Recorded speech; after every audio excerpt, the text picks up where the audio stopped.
Okay, so I've been homeschooling for a long time, but this is my very first PowerPoint. I just want you to know that. Okay, so I've actually probably been homeschooling for over 20 years. It's always a little fuzzy in my head because do you count from when the kids were born or do you count from when they turned 5? So my oldest is 23, if that helps. I feel like homeschooling is the best decision we've ever made. And it's done the most for our family. I think that our family would have had very, very different dynamics if we had chosen to do any other form of schooling. Before I go any further, I wanted to ask, how many of you do homeschool? Could you raise your hands? Or have? Okay. And how many have never homeschooled? Okay. And how many are brand new to homeschooling? Okay. So we have a few that I can address here. Oak asked me to talk about getting started with homeschooling. And so my intent is to give you an overview of homeschooling, but I'm going to be hitting you pretty hard with a whole lot of information. I just want you to know I'm always happy to answer questions. And you can email me at politicalmommy@gmail.com. And I'll be happy to answer any questions you have. Or as soon as I figure out how to answer questions on my blog, I'll be happy to answer your questions on my blog. I did know how, but then we moved it to another place, and now I have to learn everything all over again. So anyway, the best way to get me right now is by email. Or if you want to come ask for my phone number afterwards, I'd be happy to give you my phone number. So first I wanted to address common concerns, and now, let's see, I'll change the little thing there. I hope you enjoy the nerds. That was one of the common concerns about homeschooling. Okay, so the first question, like the last speaker said, the first question that anybody asks you when you start homeschooling is the question, what about socialization? So my feeling is, what about it? I mean, really, if the purpose of socialization is to make your kids be like every other kid, then I don't really have any interest in seeing my kids be socialized. If socialization is teaching kids to get along in the world and to love other people and to be kind and welcoming and good people and knowledgeable, then sure, then let's do it. But homeschooled students are typically at least up with public school students, if not way ahead. Most of the homeschool students I know are perfectly comfortable with younger children, older children, and adults. They're equally comfortable on all levels. And to me, I think that's a lot better socialization than being just comfortable with your peer group. So some of the things that we've done in our family to promote socialization, I guess you could call it, or understanding of cultures and history and other people. We've hosted visitors from lots of different countries. We've done some foreign exchange students. We've hosted foreign exchange students, and we have had people from Australia and Germany and other countries who have come as a result of connections with family and friends. And whenever those people are in our home, we ask them to share something about their culture, about where they came from, who they are, their religion, whatever it is. We just ask them to take a little time while they're at our house and share something about themselves. And that's been a really fun and rewarding practice. When Uncle Mark came, he taught us about chiasmus in the Book of Mormon. History professor Paul Carey from Oxford, BYU, and Princeton showed us an opera, and while the opera was going on, he talked to us about religious imagery in the opera, which was very cool for me. I'm not sure how much the kids loved it, but I liked it. His wife, who's a geology professor, went up American Fork Canyon with us and talked to us about the geological formations in the canyon. And she teaches at Oxford, BYU, Princeton, and Reading, and we got to have her. Well, they actually lived with us for 6 weeks, but so we were lucky. We've celebrated Shabbat with one of our Jewish Australian friends who happened to be there, and she took us through the whole ceremony. We've gone on field trips. Anytime we go anywhere, I make sure that we eat local food. In fact, we went to Prince Edward Island, and I went down to the docks, and we got lobster, and then we went to the market and got potatoes and strawberries and all the things that they grow right there on the island. And that's what we ate while we were there, so that we could feel like we were part of what was going on there. So we've taken the kids to climb in cliff dwellings in New Mexico. We've canoed on the Concord River.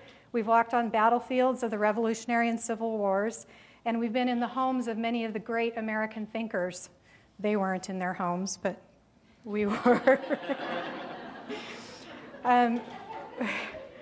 We've played with jellyfish on Prince Edward Island, which was very interesting. I think everybody got stung except for me.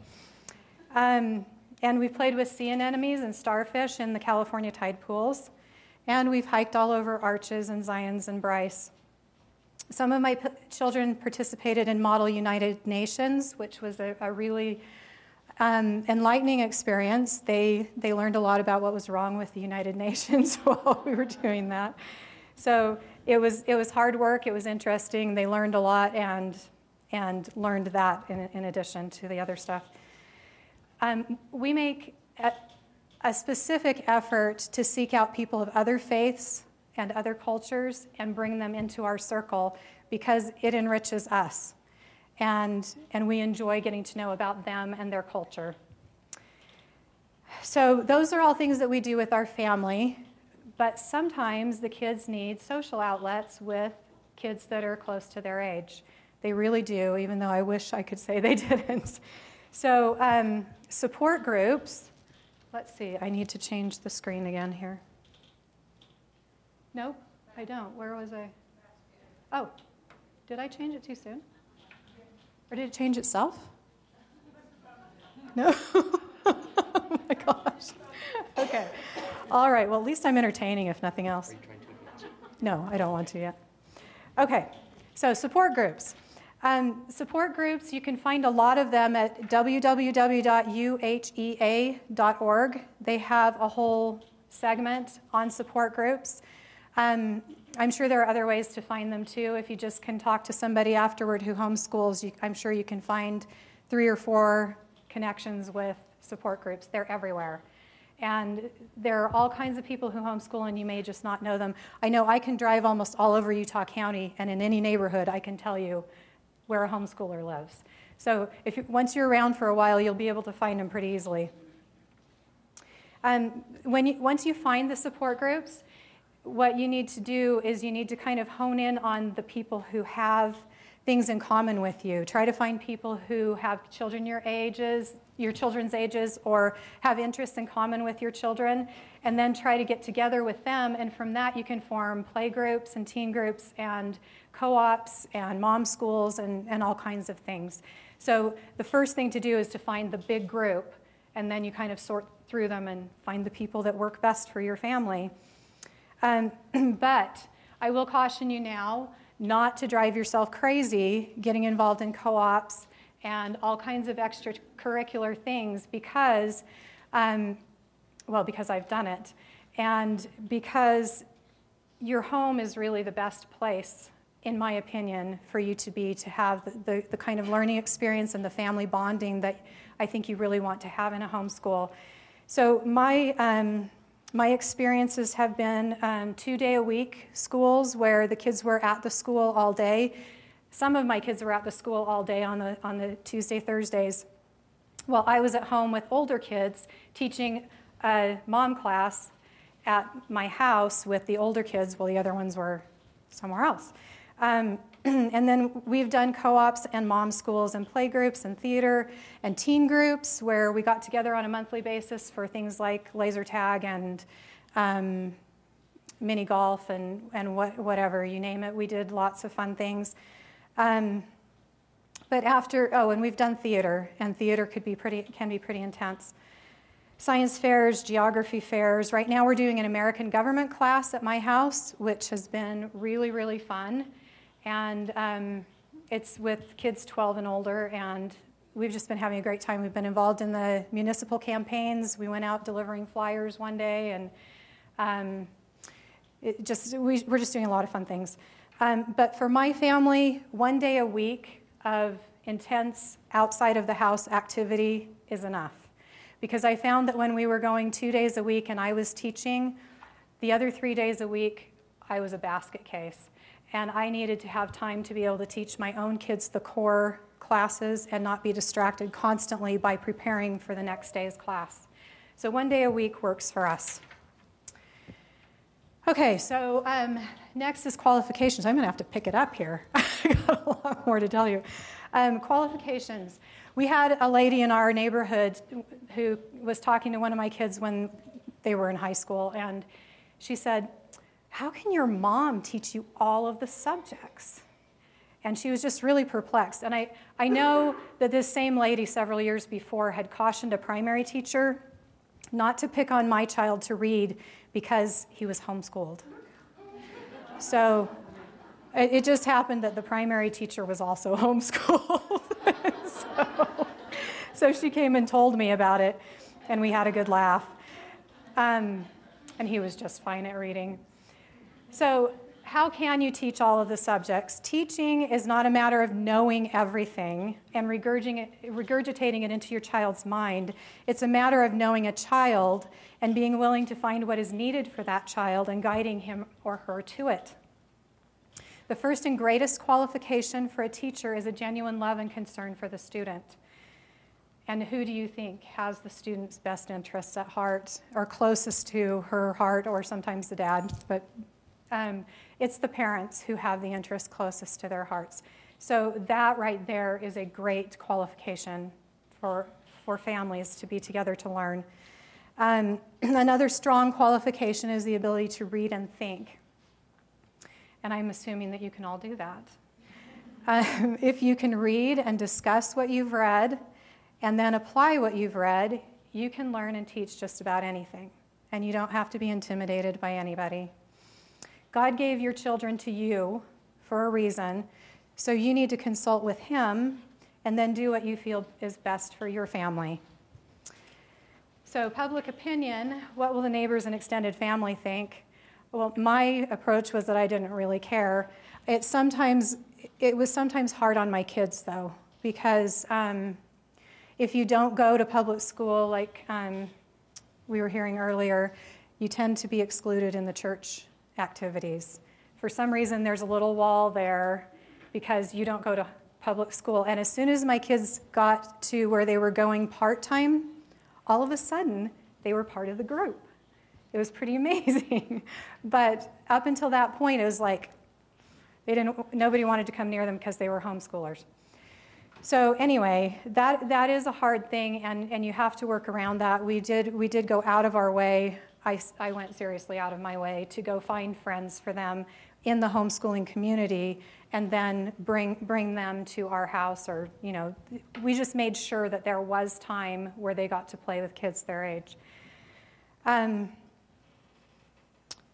So let's see, we've had people try to quiz our children at primary activities or whatever. So where are you in math?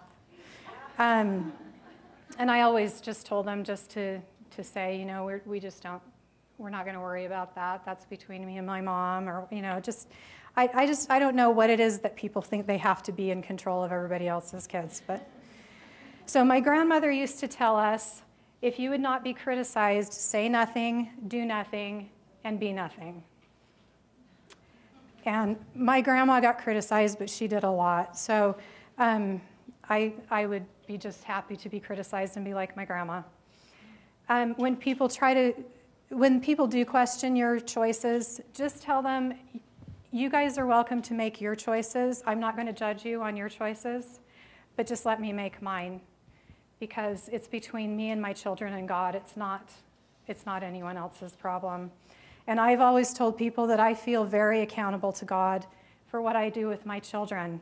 And if I'm making a mistake, then I'll take the heat. But I don't feel like it's their call to decide what is a mistake for me. Okay, so achievement. How do homeschoolers compare with other students? There's a website called, it's www.topmastersineducation.com, And there are lots of other websites that have statistics. This is just the one that I was looking at. Homeschooling is the fastest growing form of education in the country. Homeschoolers rank in the 87th percentile, which means that 87% of all students score lower than homeschool students. It doesn't mean they're scoring just 87. It means all these other people are below them. The median for public school is 50%. 74% of homeschoolers continue to college, as opposed to 49% of the general population. Because homeschoolers tend to excel, college entrance, even without a high school diploma, is not usually a problem. I have here, and you probably won't be able to see it, but you're welcome to come up and look at it afterwards. This is a transcript that I made for my oldest daughter, my second child. I just got the public school has a set of requirements for graduation. So I took their set of requirements for graduation, found a template on the internet, and created a transcript for her. Now this particular student, if you come and look closely, you'll see it's all A's. But I don't want you to think that's because I'm her mom and I gave her all A's. This child is my neuroscience major who's getting all A's at BYU, and she is a TA for neuroscience, and she's always been driven, and so she always did A work. So she deserved it. My other kids did not get all A's. I also included a reading list. This is just a sampling of things that she's read that I sent to, I think this is when she was applying at SUU, but she's at BYU now. And then I had written up a taste of what Catherine Chevrier does at home, because homeschool isn't always at home. And so I did all of the disciplines, English, science, math, and I went through geography and everything and just gave some examples of some of the hands-on things that we've done. Now this kind of stuff is stuff that you want to be keeping track of right now, because you don't want to have to do what I did and go back through journals and all the little keepsakes that we had from all the things that we did through the years and try to figure out what year you did this and what year you did that. So I would recommend that you get these things going for each kid on your, like, I guess your notepad or whatever on the internet or on the computer, and keep track. Keep track of all the extracurricular activities you do, all the classes each child takes, and then when you need to make up a transcript, it's all there. So for college entrance, most universities suggest that high school students complete 4 years of English, and I would throw in some logic, 3 years of math, algebra, geometry, and algebra 2, 2 to 3 years of science, including biology, zoology, chemistry, physics, 4 years of social science, history, geography, and civics, 2 years of foreign language, 2 years of electives, music, art, animal husbandry, physical education, theater, shop, etc. If your student completes all of this with enthusiasm, he or she should be at the top of the game scholastically. Now, not every child needs to be at the top of the game scholastically. Every child is different. Everyone has different goals. So that's just an idea of if you want to get into a good university, that's the kind of thing you're looking at. Oh, I also wanted to tell you, all of this information is on my blog, so you don't have to worry about hurrying and writing it all down right now. It's also a great idea to learn how to perform well on standardized tests, the ACT or the SAT, depending on which college or university the student would like to attend. There are printed and online prep guides available through the ACT and SAT websites. And there are also test prep classes. I know if you get involved in the homeschool community, you can frequently find somebody who's teaching a prep class usually it's for the ACT. I haven't seen any for the SAT. So we've already talked about as early as you can, start collecting all of the information on what you've done. So the things that you need to get your child in are usually a transcript that you've written,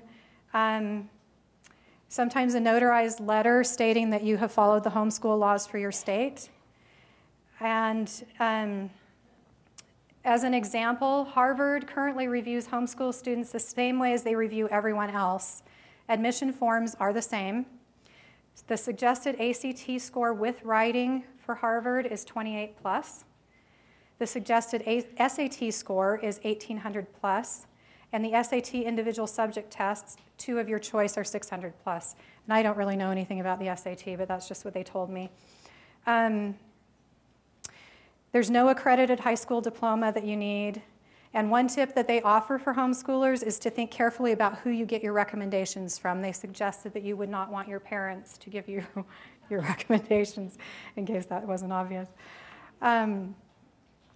Okay, so we talked about record keeping and transcripts, achievement, college entrance. Oh, high school diplomas. The idea that you need one to get into college is a myth. You don't need one. So if you feel like you really need one, you can go online and order one. So do that if you feel like that would make your student feel more accomplished or whatever. And then, of course, there are alternatives to college. Not every person is going to want to go to college. Not every person needs to go to college. So you might want to think about that before you push your child into a college and start spending all kinds of money. Maybe they need a year where they can just think about what they want to do with their life and experience something different than school and decide. And then you can decide whether you want to be paying the tuition and putting them through the academic rigors of college, I guess. Okay, so now we've talked about the concerns. That took a long time, a lot longer than I thought it was going to. Okay, one of the things that I love about homeschool is the opportunity to have individualized instruction. You can follow the interests of every child in your family because, well, most of us don't have so many that we can't focus on a program for each one. One of the ways I like to do this is by creating a nurturing creative learning environment, if I can read my own little slideshow here. So what I do is I provide a variety of music, lots of different kinds of music, and I know their music teachers have told me that my kids have a really good ear and feel for piano because they've grown up listening to jazz and pop and big band and every kind of music, and so when they hear something or they're introduced to it, they already have the rhythm inside of them. They already know how it's supposed to feel. So that was pretty cool because I had no idea that that was going to happen. I just like music, and I don't play it. I just put on the CDs. We hang lots of paintings on our walls. My mom is an artist, and she said that she always remembered what she was learning if she saw the doodles that she was making when she was listening to whatever lecture it was. So she's really big into having people do artwork while they're learning. And I've also found that just moving is a really good thing. I have one son who's dyslexic, and he had a hard time reading, but he was okay with it as long as he was rollerblading backwards through the cul-de-sac. And he would have a book and rollerblade around the cul-de-sac and read. So whatever works, but and it did. So be creative. You know, there are things that will teach one kid that won't teach another. We taught phonics to our kids with sidewalk chalk out on the driveway and let them draw things with sidewalk chalk and then say the phonograms. We've taught them to milk goats and crochet and knit and sew and all kinds of things like that. We always make sure there's plenty of paint and paper and scissors and all that stuff around, and you need to not be neurotic about messes, because kids really need messes. They need to make messes. I'm glad you like that. And sometimes they're way worse than you want. I mean, we've had honey all over our floor, and that wasn't good. But generally speaking, it's good for them to be able to make messes. It's good for their development. Reading aloud is another very important thing. Charlotte Mason wrote, "My plea is that the young people shall learn what history is, what literature is, what life is, from the living books of those who know." So take time to cuddle and read stories. Children understand what they hear on higher levels than they can read on their own. Hearing masterful stories helps develop a child's imagination, vocabulary, understanding of grammar, sentence structure, and even spelling skills. Don't force your children to sit still, but as you begin, try to encourage them to keep the mood. I know one of the most frustrating things for me is when I'm really into a story and somebody stops me in the middle with some nonsense. And so it breaks the whole mood, and I don't even want to read anymore. I try to make myself go on, but I don't like it. So what I did was with my wiggly child, there's just one, the rest of them would sit there and listen, but this particular one could not sit still. And so I got Legos, felt things, whatever I could find that was quiet for her to play with, and just put her on the floor, and then everyone else would cuddle around me and we would read. And that worked most of the time. Okay, how much time do I have left? I'm not holding the thing. Okay, hurry. Okay, so I'll skip the poem. There's a great poem called The Reading Mother by Strickland Gilliland. You might have heard it. The last stanza says, "You may have tangible wealth untold, caskets of jewels and coffers of gold, but richer than I you can never be. I had a mother who read to me." Story time is magical. It really is. And you can learn so much about the world and everything in story time. So flexibility is another great blessing of homeschool. You can work around illnesses and births and whatever is going on in your family life and still keep up. Family time has been the biggest blessing for me. One of the things that I did learn that you might want to know if you're new to this, don't let the neighbors who have a preschooler drop their preschooler off at your house because you have kids at home. We did that because I felt bad saying no. And every time it ruined the entire learning experience for the day. So just be tougher than I was and say no. Just don't give in to that. And then also, if your kids are having magical bonding time with their siblings, the kids who get off the bus don't have to come to your house right then. So I would recommend having a little stop sign and telling the neighbors that if the stop sign's hanging on the door, we're still having family time and we can play after it's over. Okay. So there are all kinds of different teaching methods. I don't know what you have talked about today because unfortunately I was at a central committee meeting this morning, which is not nearly as fun as being here. Mark knows that. Don't you, Mark? So have you talked about different methods of learning? Okay. So choosing a teaching method. Choosing a teaching method is not something you have to do before you start. What you need to do is start, because you're never going to learn everything before you get going. It's just not going to happen. You learn so much while you're working on homeschooling. So the first one I was going to mention is classical education, and that's typically equated or recognized with Susan Weiss Bauer, although there are others who do the same thing, the trivium. She says classical education depends on a three-part process of training the mind. The early years of school are spent on absorbing facts, systematically laying the foundations for advanced study. In the middle grades, students learn to think through arguments. In the high school years, they learn to express themselves. And this classical pattern is called the trivium. My personal favorite is Charlotte Mason. She is a gem, and I have her whole series, and I just love her. This is a book that was written by Karen Andriola about Charlotte Mason's homeschooling series. Her method is gentle and loving and creative and agency-based. It's just beautiful, and I highly recommend this book. This is a good overview of Charlotte's stuff. If you're really into it, then you can get, I think there are like 7 or 8 volumes of Charlotte's books. Can you say the title and author again? Yes, a Charlotte Mason Companion.